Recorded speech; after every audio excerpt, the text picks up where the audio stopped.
लाडकी बहिणीच्या मे महिन्याचं अनुदान आदिवासी विकास विभागातून वळवण्यात आल्यानंतर विरोधक चांगलेच आक्रमक झालेत। शरद पवार पक्षाचे लक्ष्मण ढोबळे आक्रमक झालेत। अनुसूचित जाती जमातीच्या 29 आमदारांवर मुख्यमंत्री देवेंद्र फडणवीस आणि उपमुख्यमंत्री अजित पवार यांनी दबाव आणल्याचा आरोप ढोबळेंनी केलाय। त्याचबरोबर निधी वळवणाऱ्या मंत्र्यांना स्थानिक स्वराज्य संस्थेच्या निवडणुकीत आढावा करा असं आवाहनही त्यांनी यावेळी केलंय।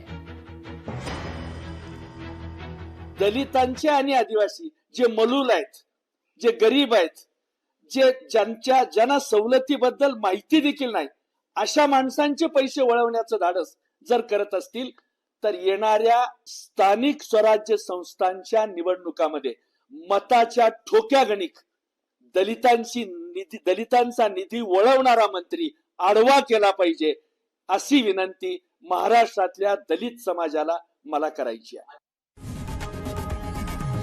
लोकशाही मराठी ऐका, पहा, जागरूक रहा।